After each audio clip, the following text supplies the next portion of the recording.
Sepasang suami istri, William dan Mary. Mereka sedang berjalan-jalan di satu tempat yang indah. Dan di tempat itu kebetulan ada landasan kereta api. Ketika mereka melalui landasan kereta api itu, kaki Mary, istri daripada William, tersangkut di landasan kereta api itu. Mary mulai panik. Dan William yang melihat keadaan Mary coba untuk membantu. Dan pada ketika itu, mereka terdengar hon kereta api yang melalui landasan itu. Ramai yang melihat keadaan itu. Dan mereka berteriak, "William, tinggalkan tempat itu, selamatkan dirimu." Dan pada waktu itu, William memeluk Mary istrinya dan berkata kepada Mary, "Apapun keadaannya, saya tetap bersama dengan kamu." Dan beberapa detik selepas itu, kereta api itu telah menghancur remukkan pasangan suami istri itu. Saudaraku yang kasih dalam Tuhan, Yesus meninggalkan surga yang indah, turun ke dunia, mati di kayu salib, semata-mata untuk menyelamatkan seluruh dunia ini. Mari kita bersatu dalam doa. Bapa di sorga, Tuhan yang penuh kasih dan kemurahan, Tuhan yang luar biasa kasih-Mu. Pada saat ini ya Bapa, kami ingin berkongsi firman Tuhan. Dan kiranya kesempatan yang indah ini, Roh Kudus Tuhan bersama-sama dengan kami, terlebih kepada penonton dan pendengar, supaya firman Tuhan yang hidup ini akan menguatkan lagi kebergantungan kami kepada Tuhan. Sebab kami sangat percaya, ketika kami kekal tetap setia dengan Tuhan, keselamatan sudah menjadi milik kami. Terima kasih Bapa, hanya nama Tuhan yang ditinggikan, dan hanya nama Tuhan yang dimuliakan. Dalam nama Yesus, kami sudah berdoa dan mengucapkan syukur. Amin. Saudaraku yang kasih dalam Tuhan, mungkin saat ini ada di antara kita yang merasa sedih, ada di antara kita yang merasa susah karena kita sedang berada di dalam pandemik ini. Tetapi saat ini adalah kesempatan bagi kita untuk meninggikan nama Tuhan melalui perkongsian firman ini. Agar semua kesusahan yang kita dapat rasa itu, kita melihatnya dari sudut yang positif. Kalau dahulu, mungkin kita tidak punya waktu bersama-sama dengan anak kita, karena kita terlalu sibuk dalam pekerjaan kita. Tetapi ketika ini, ada waktu kita bersama-sama dengan anak-anak kita. Kalau dulu, mungkin satu minggu kita hanya bertemu dengan anak kita sekali saja. Karena pada waktu kita jalan pergi kerja, anak kita belum bangun lagi. Dan pada waktu kita balik, anak kita sudah tidur. Kalau dahulu kita tidak punya waktu untuk makan bersama anak-anak kita. Tetapi sekarang kita punya waktu makan bersama dengan mereka. Dan bukan itu saja, tetapi punya waktu masak bersama dengan istri di rumah. Kalau dahulu mungkin kita tidak punya waktu untuk mengadakan kebaktian secara sempurna di rumah. Ada di antara kita yang sudah masuk dalam kereta, baru berdoa. Ada di antara kita yang sudah sampai di pejabat, baru berdoa. Kebaktian rumah tidak pernah dilaksanakan secara sempurna. Tetapi puji Tuhan, dengan pandemik ini, kita punya waktu yang sangat baik. Kita punya waktu bersama dengan Tuhan. Dan kita punya waktu bersama dengan anak-anak dan keluarga kita. Pendeta Josh McDowell, ketika dia berada di kota Los Angeles, dia bertanya kepada sekelompok orang di situ. Dan dia bertanya, "Mengikut Anda, siapakah Yesus itu?" Dan mereka menjawab, "Yesus adalah pemimpin agama yang besar." Dan ada seorang penginjil ketika sedang menumpang taksi di Singapura. Perasaan menginjilnya itu meluap-luap. Dan dia bertanya kepada driver atau pemandu taksi itu. Dia katakan, Tuhan tahukah atau tidak bahwa Yesus hampir sudah datang, atau kedatangan Yesus tersangat hampir atau tersangat dekat. Kamu tahu apa jawaban pemandu taksi itu? Dia mengatakan, Tuhan, kalau Yesus datang, jangan suruh pergi ke Singapura. Di Singapura susah mau dapat kerja. Dan nanti dia hanya menambahkan pengangguran di sini saja. Saudaraku yang kasih dalam Tuhan, apabila kita membicarakan tentang Yesus, ada banyak tanggapan. Ada pelbagai tanggapan manusia. Sebahagian daripadanya mereka menyatakan Yesus memimpin agama. Dan sebahagian daripadanya mereka menyatakan Yesus adalah orang yang hebat. Dan ada juga yang menyatakan bahwa Yesus seorang nabi. Tidak kurang bagi mereka yang menganggap bahwa Yesus suka menolong orang. Mungkin seperti yang mereka ketahui, yang tertulis di dalam Alkitab. Saudaraku yang kasih dalam Tuhan, ketika orang membicarakan tentang Tuhan, mereka tidak terganggu. Dan ketika mereka membicarakan Gautama Buddha sebagai pengasas kepada agama Buddha, mereka juga tidak terganggu. Dan ketika orang membicarakan tentang ajaran Konfusius, mereka tidak terganggu. Malahan ada di antara mereka yang mengambil itu sebagai falsafah kehidupan mereka. Dan ketika ramai orang menceritakan tentang Nabi Muhammad, mereka tidak terganggu. Tetapi ketika orang menceritakan tentang Yesus, ada ramai persoalan, ada banyak persoalan, dan ramai orang yang mempersoalkannya. Kenapa? Sebab Yesus adalah seorang manusia dan Tuhan juga pada waktu yang sama. Itulah sebabnya banyak persoalan yang timbul dalam kalangan kita. Dan tidak kurang yang tidak menerima keadaan itu. Seorang penulis yang terkenal membandingkan Yesus dengan ahli-ahli falsafah yang terkenal di dunia. Seperti Socrates.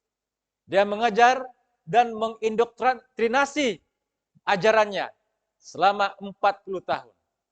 Plato, murid daripada Socrates, juga mengajar selama 50 tahun.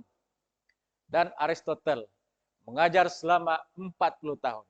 Mereka inilah ahli-ahli falsafah yang hebat di dunia. Manakala Yesus mengajar hanya 3 tahun saja. Tetapi saudaraku yang kasih dalam Tuhan, pengaruh Yesus jauh meninggalkan ahli-ahli falsafah manapun yang ada di dunia ini. Yesus tidak pernah menghasilkan lukisan. Tetapi Michelangelo, Leonardo da Vinci, dan Raphael, mereka menghasilkan ribuan lukisan yang berkaitan dengan Yesus. Yesus tidak pernah mengarang puisi, tetapi Dan Milton dan beberapa penulis yang hebat di dunia, mereka mampu untuk menulis puisi.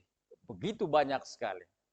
Yesus tidak pernah menggubal musik, tetapi Handel, Bach, dan Beethoven, dan ramai lagi telah mencapai kesempurnaan dalam musik ataupun dalam lagu pujian. Saudaraku yang kasih dalam Tuhan, Yesus memberitakan Injil hanya sekitar 200 batu atau mil dari tempat kelahirannya. Tetapi pada saat ini, berjuta penginjil di serata dunia meneruskan pekerjaan penginjilan yang Yesus telah mulakan. Yesus dilahirkan oleh seorang gadis perawan. Tempat kelahiran Yesus di kandang domba di Bethlehem. Ketika umurnya 30 tahun yang pertama, dia bersama-sama dengan keluarganya sebagai tukang kayu.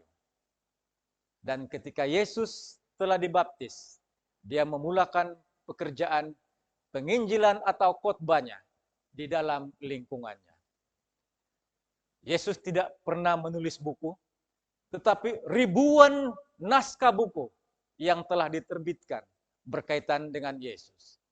Yesus tidak pernah mendirikan pejabat, tetapi pejabat General Conference, pejabat divisi kita, pejabat union dan mission kita, dan juga pejabat di gereja-gereja setempat. Begitu banyak sekali. Yesus tidak pernah memiliki rumah. Tetapi ada banyak rumah-rumah yang didirikan guna untuk mereka belajar tentang Yesus. Rumah-rumah pertemuan, mereka mengadakan pertemuan di rumah-rumah, belajar tentang kasih Yesus. Yesus tidak pernah belajar di sekolah, tetapi ribuan sekolah kita, universiti kita, di seluruh dunia yang mengajarkan tentang Yesus.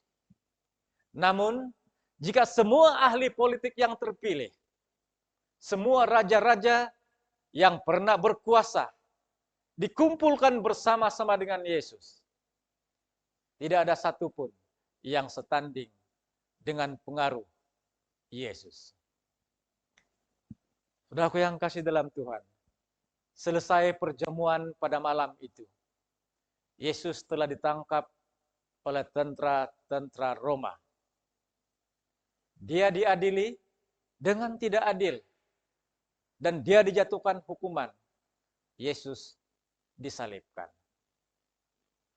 Saudaraku yang kasih dalam Tuhan, Yesus meninggalkan surga yang indah dan merelakan dirinya tergantung di kayu salib untuk memberi keselamatan yang abadi untuk kita semua. Ada seorang raja yang terkenal dengan pemerintahan yang adil. Tetapi sedikit malang, karena di negeri yang ditakbir atau diperintah oleh raja itu, ada ramai atau ada banyak penjenayah. Ada ramai orang-orang yang jahat di situ. Malahan di setengah tempat di negeri itu, ramai orang yang hidup tidak aman. Dan apabila raja menyadari keadaan itu, dia memerintahkan tentaranya untuk membentras penjenayah-penjenayah ini. Dan beberapa waktu, tentara yang diarahkan untuk membentras penjenayah itu balik menghadap raja dengan dua berita. Berita yang pertama, Tuanku Raja, kami telah berjaya membentras semua penjenayah. Dan pada saat ini, negeri kita sudah berada dalam keadaan yang aman dan damai.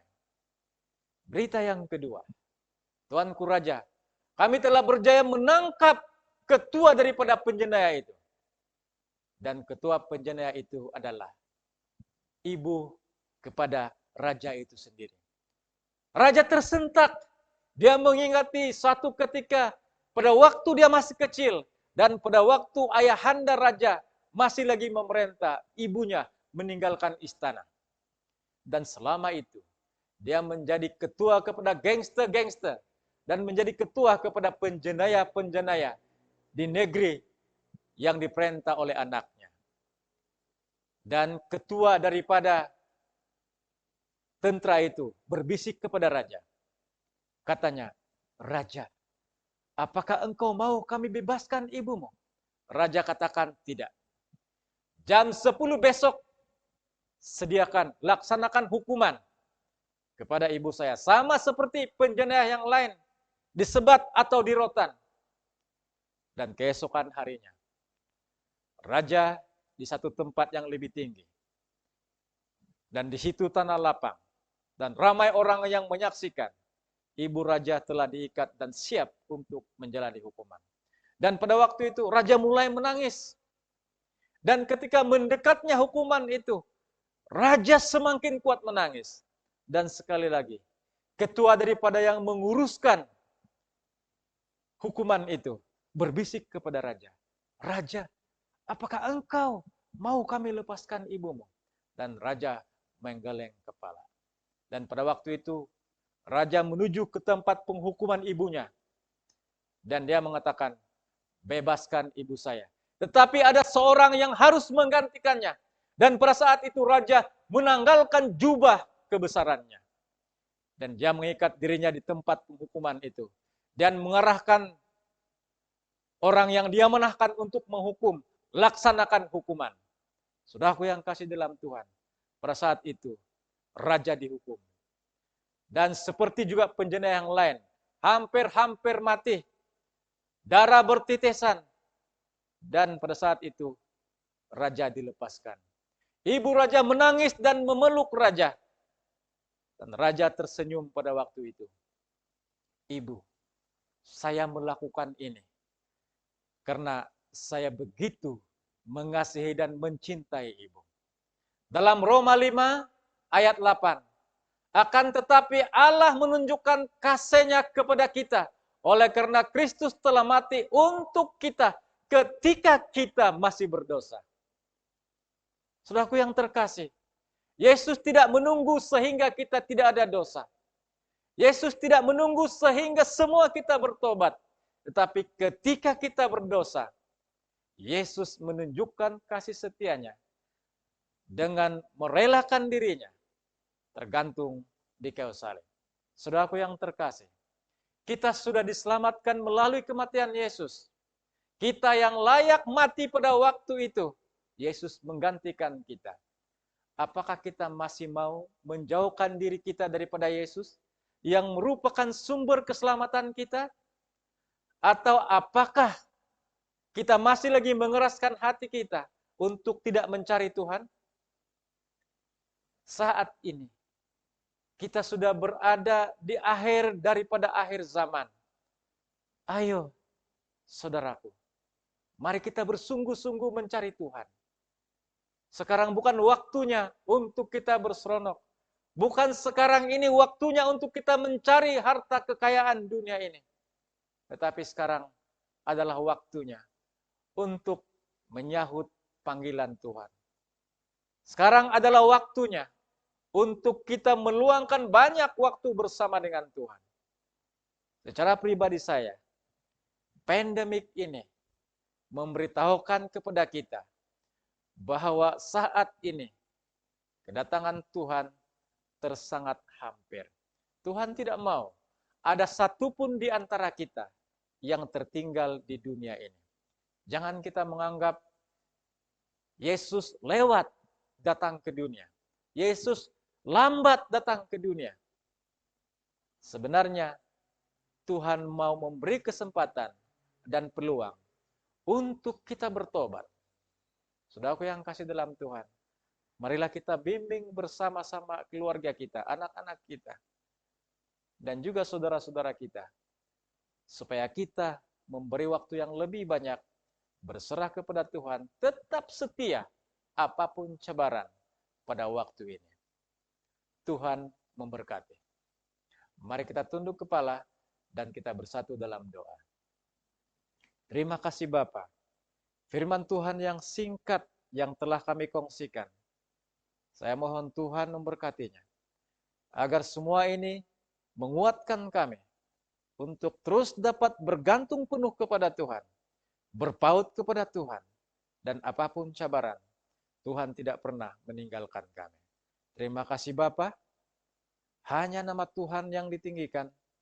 Dan hanya nama Tuhan yang dimuliakan. Dalam nama Yesus, kami sudah berdoa dan mengucapkan syukur. Amin.